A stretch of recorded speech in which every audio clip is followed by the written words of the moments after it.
5 steps. Yes. In the first step, the CPU sends the instructions to DMA controller, just about what to do and the address of the target data, because now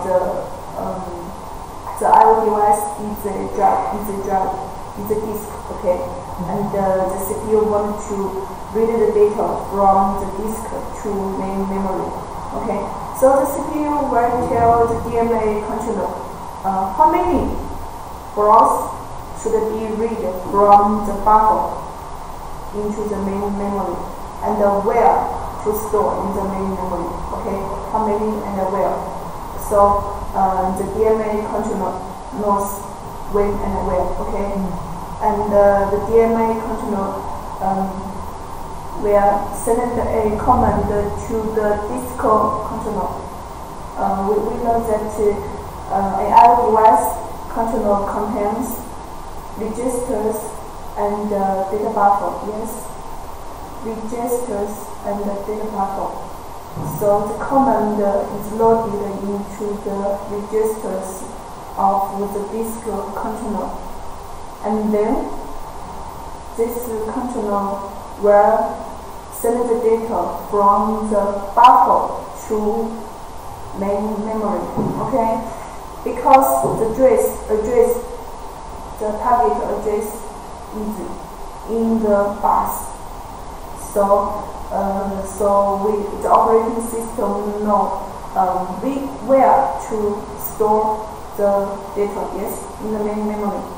Okay, I will finish this task, and then the controller just tell the DMA acknowledgement. Acknowledgement means that the controller wants to tell the DMA, I have finished this task. Okay. Then the DMA controller generates an interrupt. Okay. Because the data has been loaded into the main memory, everything is ready. So send an interrupt to the CPU. So the CPU can conduct a process. For example, the CPU will do some computation on the data. Okay. Everything is ready. We must stress that everything is ready. The data has been loaded into the main memory. Okay. It means that before the CPU began to conduct the process, the data has been loaded into the main memory. Okay.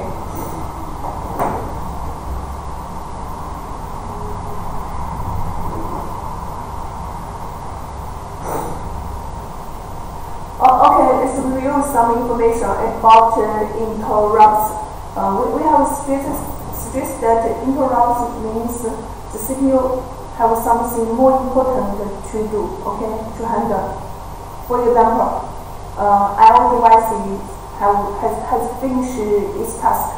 The CPU then can swap to conduct the process about I/O, okay. More specifically, when an IO device has finished the work given to it, it calls an interrupt. Has finished the work. For example, in this example, the work is to transfer the data from the buffer to main memory. Okay, this is the task. The data is ready,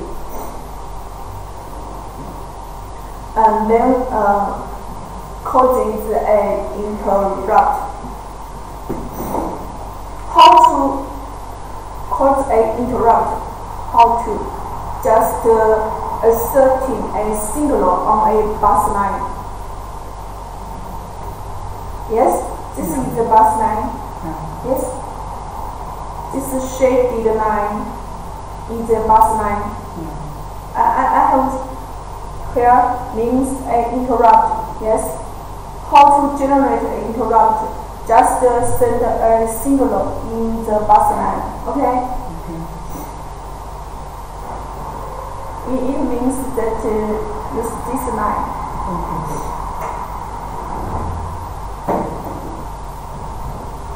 then this signal will be detected by the interrupt controller. There is a chip, controller chip, which is always detected whether there is a interrupt signal in the bus. Okay, always check. We can achieve this by using loop. Yes.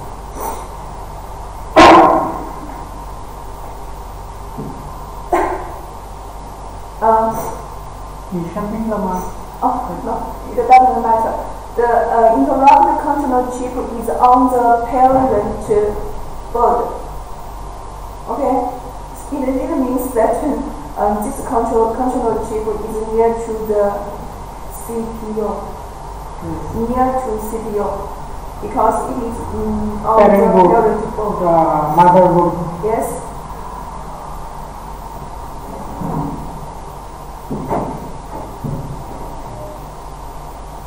So let's show.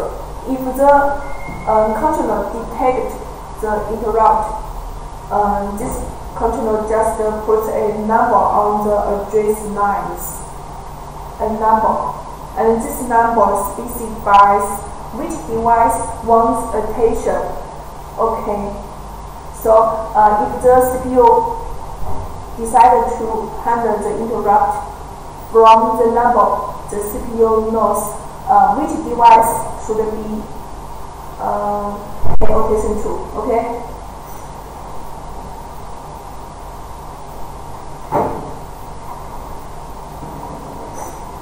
Then the CPU stop what it is doing because there is an interrupt.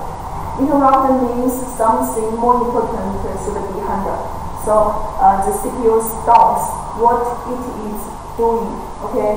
And starts to do something else.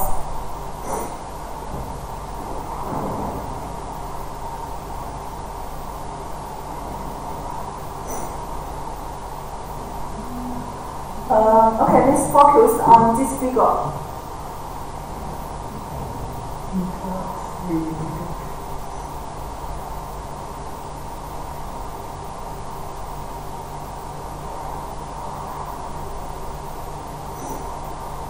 We can see that these are I/O devices, yes. Disk, keyboard, clock, and printer. And the disk is a block I/O device. The information is stored in a fixed size blocks. And the keyboard, clock, and printer are character I/O devices. Okay, block and character. So if the information, for example, if we just type something in the keyboard, and the data will be stored in buffer, yes, and then the data in buffer will be transformed to main memory. Okay.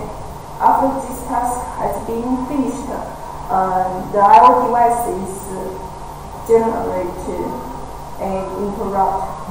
It means send a signal in the bus line, and the interrupt controller just to detect the interrupt. Okay.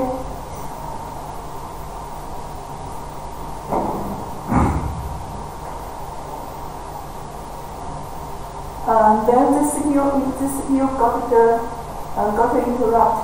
It just it means that the interrupt controller detected a signal about the interrupt. It will send an interrupt to CPU. Just tell the CPU there is something more important to do. So the next thing the CPU is to attack the interrupt. Okay.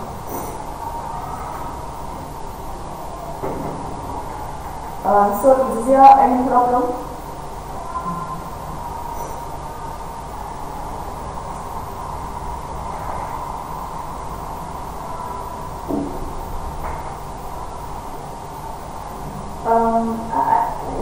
stress that when the CPU decided to do something, the data is already in the main memory. Okay.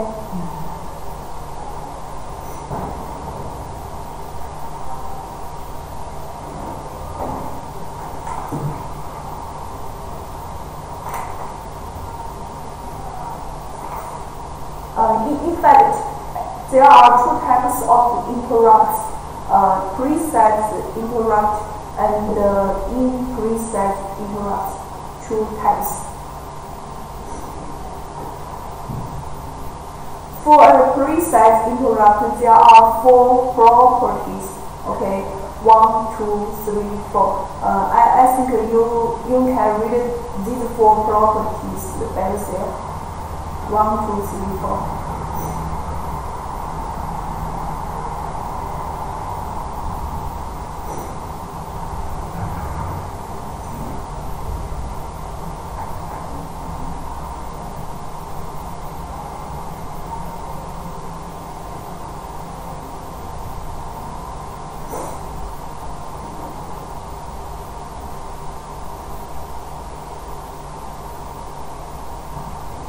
Here PC means program control. Yeah. 程序计数器 Register, PC register.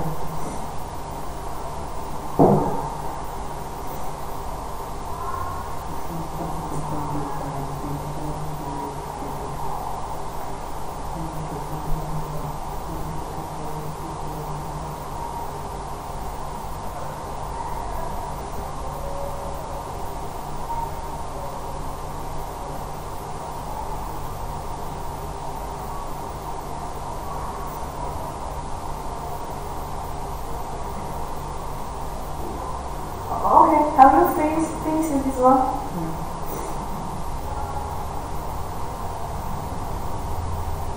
We can focus on this figure. The first one is the PC cell in a known place. This means that there is a program counter. Okay. The second property is that all instructions before that pointed to by PC have fully executed. Okay?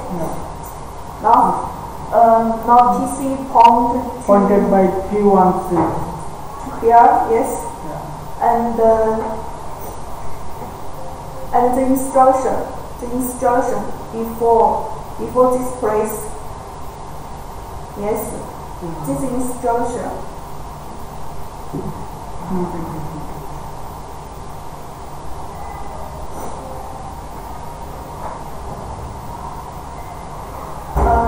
This one. Yeah. This instruction means that 300, 304, 306, and 312. These 4 instructions is before the place pointed by PC. We can see that these instructions have been executed. Okay, and it's fully executed. Yeah, fully. The third property is that no instruction beyond that pointed to by PC has been executed. The upper one, not executed. Yes, above instructions.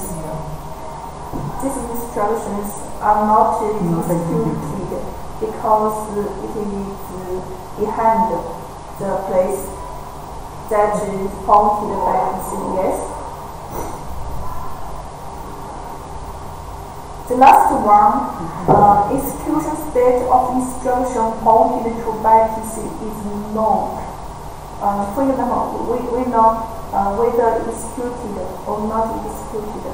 So this is the preset interrupt. So from this figure, we know that instruction is either executed or not executed. 2 states, yes? Executed or not executed. It means that if the CPU decided to conduct the instruction, the CPU will run this instruction until finished. Okay. In this previous interrupt, Yes, if we see the PC situation, then we can understand the whole everything. according to the order. Yeah. For example, 3001, then 3004, then 308. Okay, according to the order. Yes. But on the contrary, this is another type is imprecise interrupt. We can focus on figure B, and we will find that the state of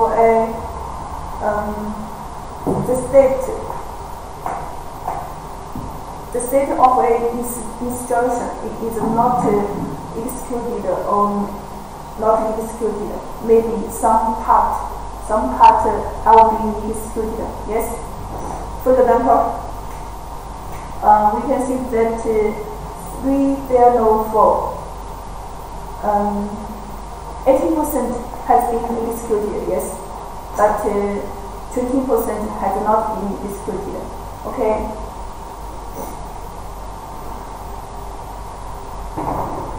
So, in an imprecise interrupt, when the CPU wants to execute an instruction, maybe the CPU has run for some time, and the CPU turn back to another instruction. Yes.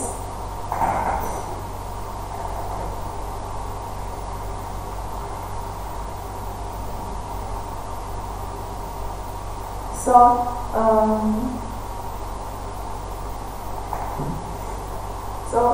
maybe we can do more discussion about these two tests. Which one is better? Or maybe you can tell me the disadvantage and advantage of precise or imprecise interruption.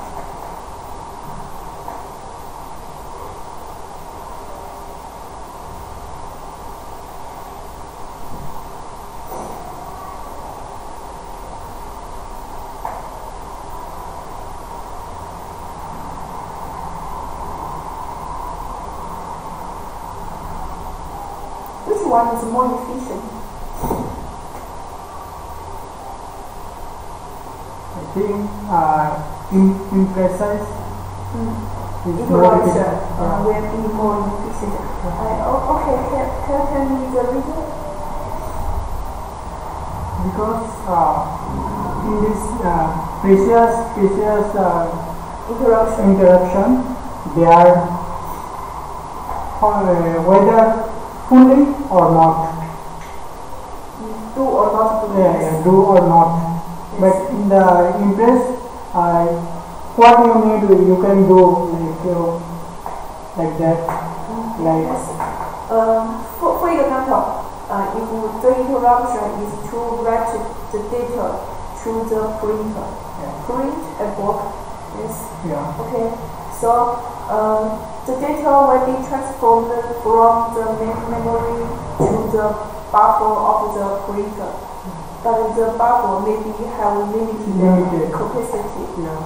So they are interactively little, I think. When the capacity is full, then the CPU must wait. Yes, because now the capacity is full. We must output all the data in the buffer. Then transfer more data from the main memory to the buffer. Okay. And during the procedure, the CPU is just waiting, doing nothing. Yes, the CPU is idle. Becomes now the time is used for transfer. Okay, so this means that the CPU is idle. Okay, so it is the best. Yes, because CPU has nothing to do. But if we use imprecise interruption, when the data is transformed from the main memory to the buffer, the CPU can switch to a large thing to do. Okay.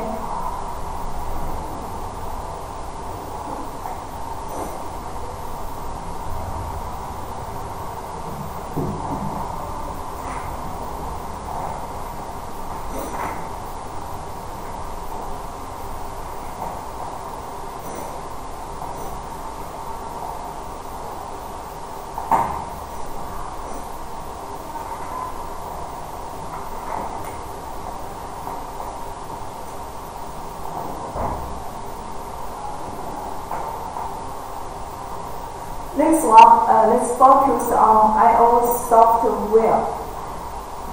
There are some goals. It means that we want to make I/O software. Then we should consider the independence, device independence. That means we just write a program, and this program can run for printer as well as disks, as well as mouse, as well as screen, as well as many other I/O devices. All in one program. We didn't have to. We don't have to change our program, or we make a new program for a new I/O device. So this is called the device independence. The program software is irrelevant to the I/O devices. Yes.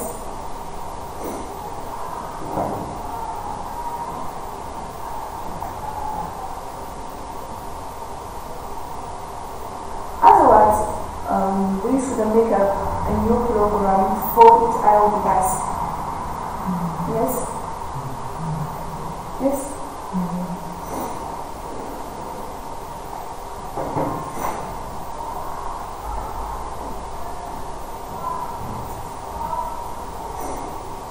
The second one is the uniform naming. But it also means that the name have nothing with the device. Okay. The third one is about error handling. So maybe there are some errors to occur. So we should test the errors and examine it. Yes.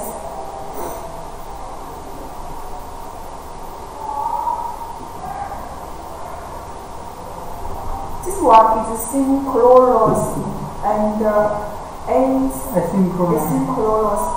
Do you know their differences?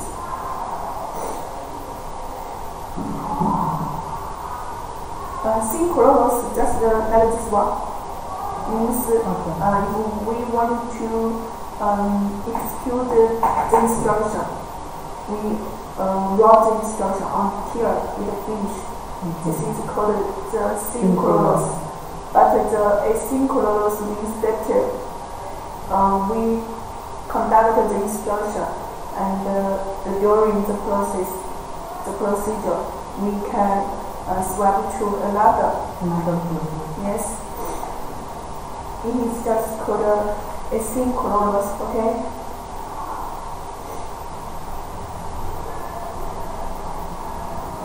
The last one is buffering.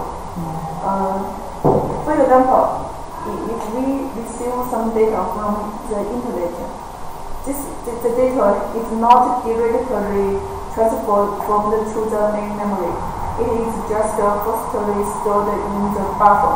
Yeah. And when buffer is full, we just flash the data into the main memory. Okay, this is the buffer. The I/O device is the signal, and the data is also stored in the buffer of the I/O devices, and then transformed from the I/O devices to the main memory. Okay. On the contrary, if you receive a data from the internet and you just a data, for example, a character from the internet, and you just transform the character directory to the main memory. You will find that it is time consuming because the transferring is character by character. Okay, so much switching. Yes.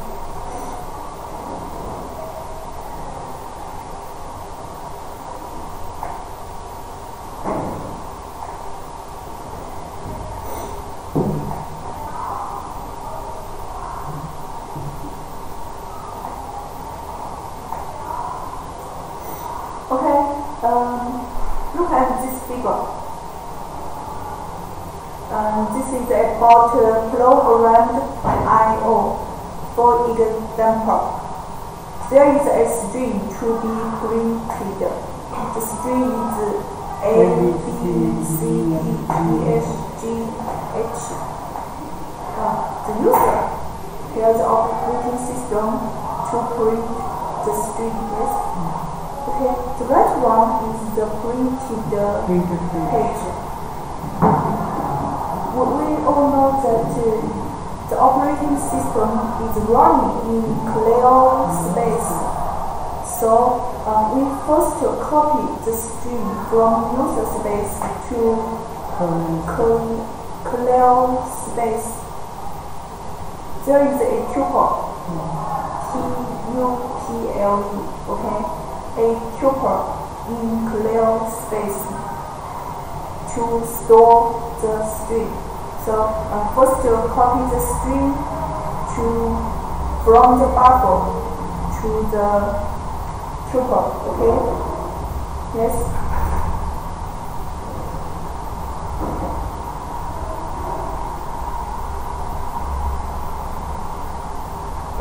Then we can see that A, B, C, D, E, F, G, H is in the clear space, and we will first print A. Yes.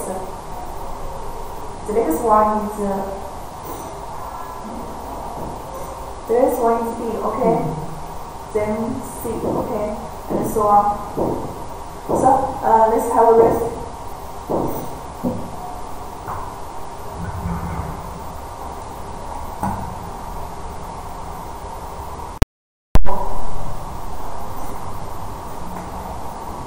This is the program for the procedure.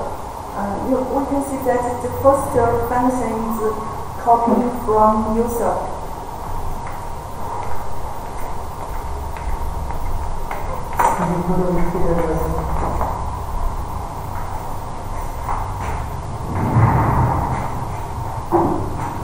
The first function is copy from user.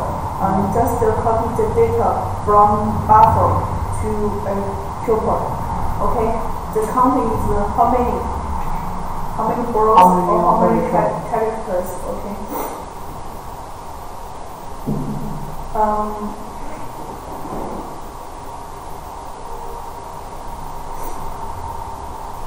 And then there is a loop on every character.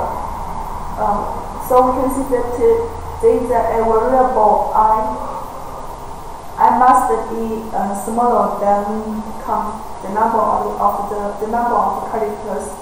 Okay, and then the operating system always continue to check the status of the printer AI device. If the status is ready, then just output a character. Yeah. This is a tuple, okay? A tuple. So this is the item is a tuple with the index I. Yes.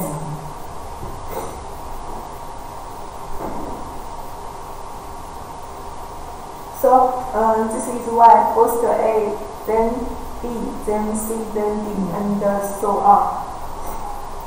Let's focus on this program. We will find that the operating system always checks the status. Yes? Yeah. The status of the printer. And we will find that the CPU is it conducts the printing until all characters in P have been printed. Yes? Okay, you can say. There is some buffer P and count. Yes. Yeah, P is kernel buffer. Clear. Kernel buffer. Yes, it is a tuple. Yeah. Another one is buffer. What is the difference between kernel buffer and buffer? This buffer is from user. Okay.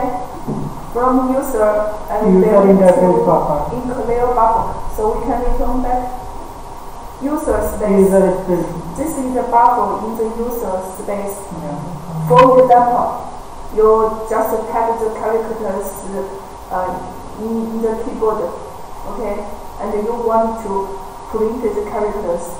So this buffer is in the user space, and P is a clear buffer in the clear space, okay, in the form of tuple, okay. So copy from buffer to P, okay, no problem, okay. And then we will find that the CPU is always check the status of the printer. It means that the CPU is always doing the printing until finished. Yes, the CPU will didn't swipe to another thing. Yes, the CPU is print A, print B, print C, print D until H has been printed. In this procedure, the CPU doesn't do anything other. Yes. So this programmed I/O interrupt occupy the full time of the CPU. The CPU is always handling this interruption. Okay. But I have said that if we want to print A, it costs some time, yes. But the CPU doesn't do anything other, always do this waiting, yes. So it is time consuming.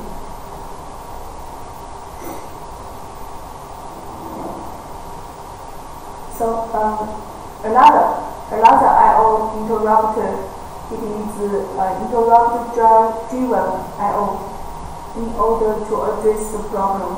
It means that when the CPU is handled and interrupted, the CPU during the procedure, the CPU can also do anything others.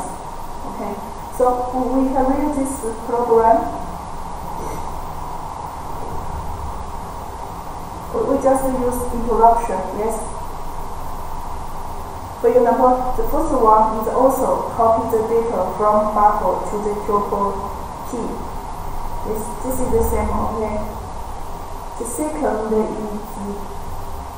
is generate an interruption, yes, because the data is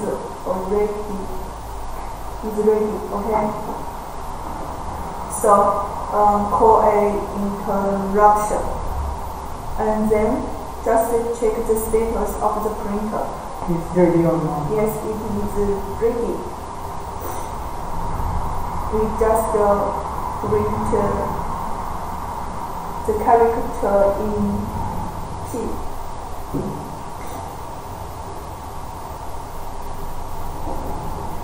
Then scheduler.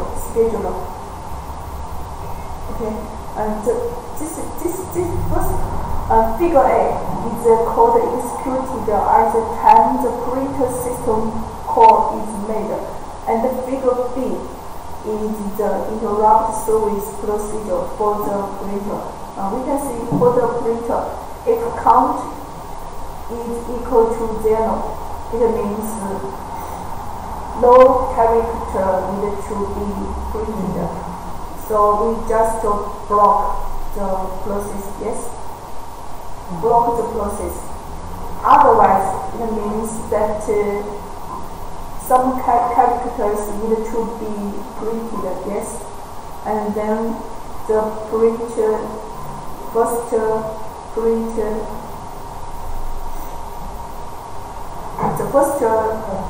item in the tuple, yes, I, and then I plus 1, the next one, okay?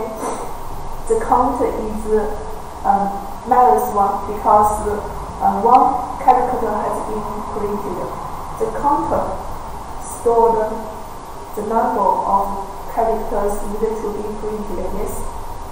Because we have print 1, so minus 1. Okay, and so on.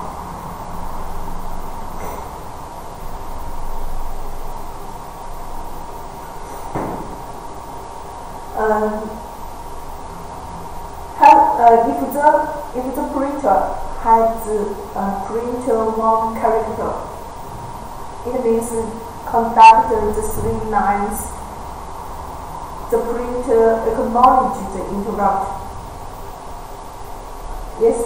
Well, it means that the I/O controllers send a acknowledgement to tell the EMA I have finished this task. So we can see that the interrupt happens on one character. One character. One interruption for one character.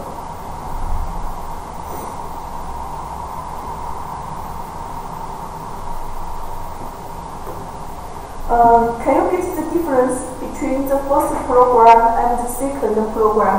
The first program just print all the characters in the tube at once, okay? But the second one, no. One character, one time. Because this is only one, each one only print one character.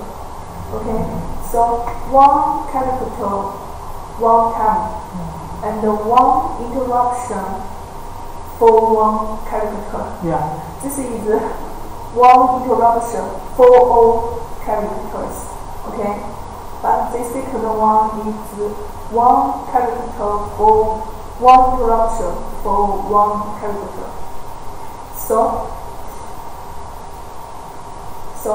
I have said that this one is time consuming because the CPU is always handle the interruption until the interruption has finished. This is the same. The CPU handles one character and then another character, yes? So, do you think which one is more efficient?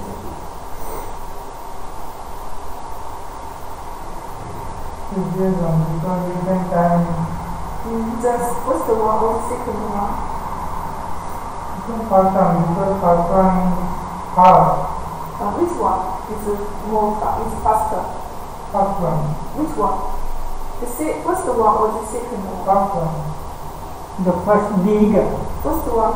Why? Why? Because there is no interrupt. We can do that time. CPU doesn't do anything, only printing. Yes, the first one, the CPU doesn't do anything others. I will tell that. You will find that maybe the CPU is idle. So you can count the idle time for the CPU. Which time is shorter?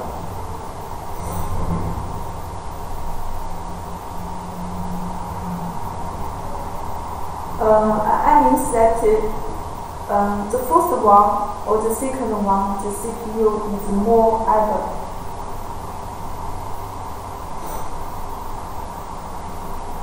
First one.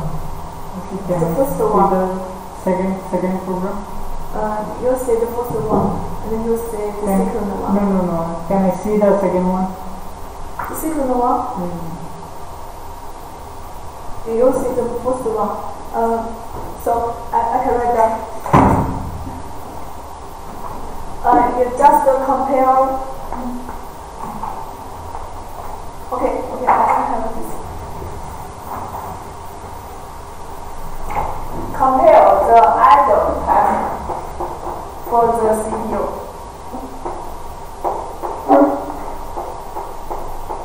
Idle time. Okay, the idle time for CPU.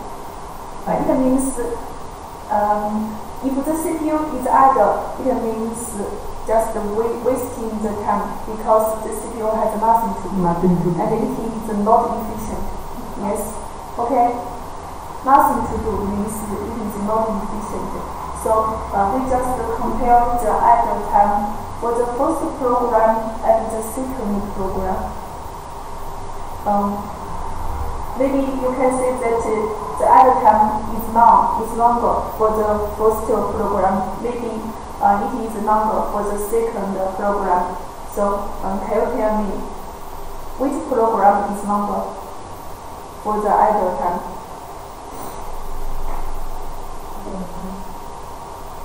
I think this one. This one is the first program. Yes. Idle time for longer CPU. More time is wasted. Because it's not ready, they have nothing to do. Yes. Until the time nothing to do. That time it might be long. Yes. Do you have another opinion?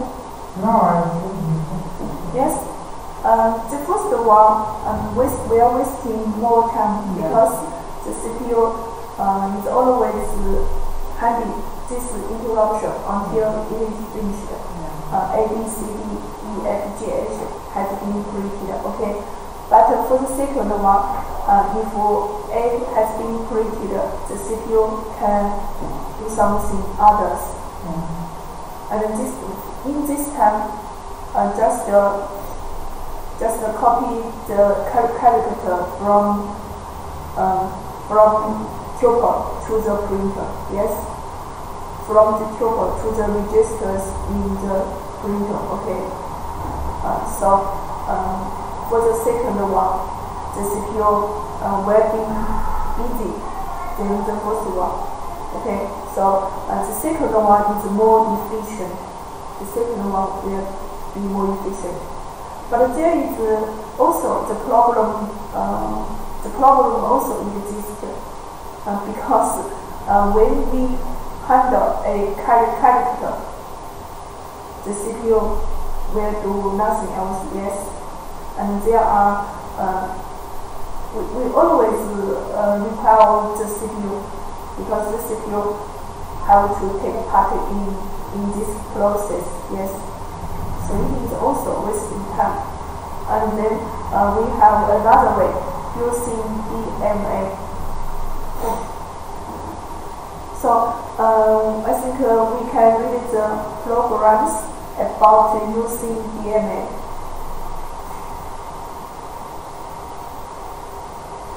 You can read this program and maybe you can tell me the difference.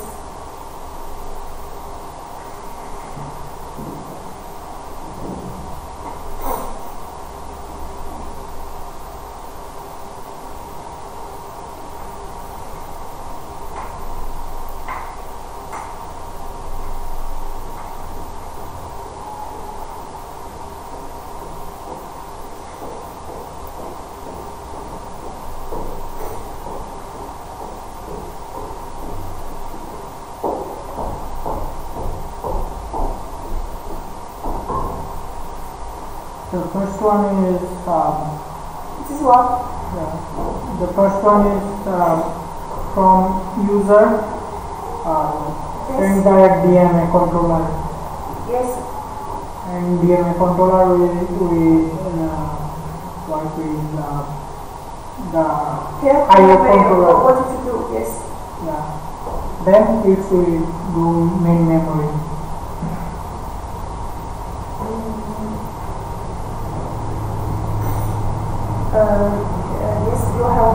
the DMA, but can be more difference about this program and this one. This one. The difference. This is from user to CPU. This one. This is from user to CPU. Yeah. Why? This one it will come from user to DMA controller. So basically it comes from DMA is not CPU. Direct memory access. Yes, direct memory access. It is a device of the parent chip next to CPU. It is not CPU. Okay, you are near the answer, correct answer. Think more.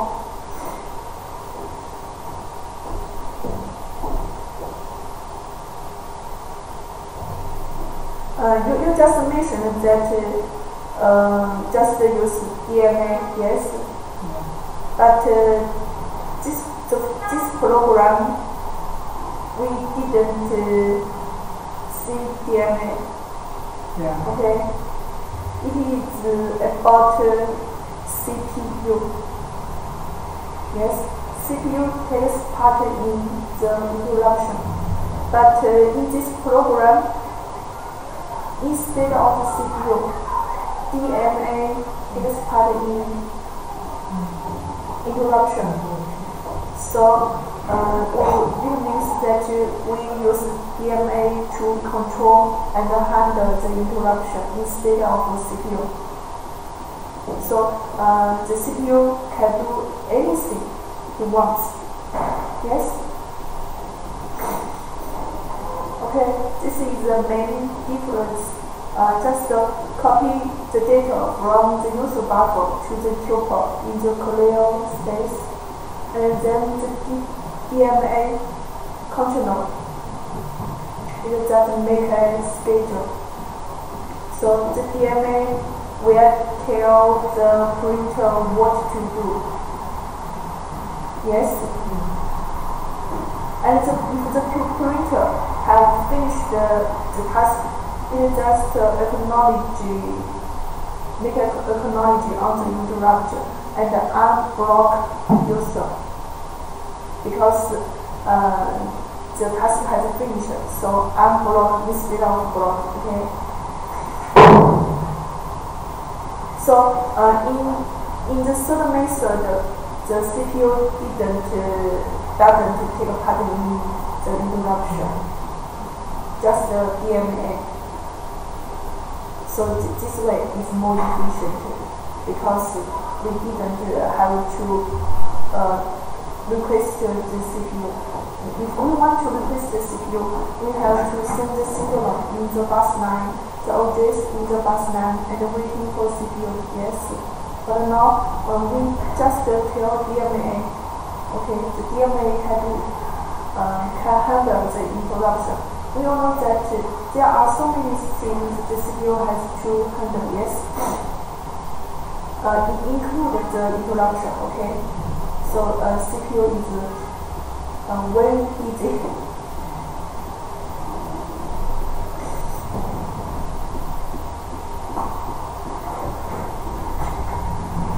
Okay.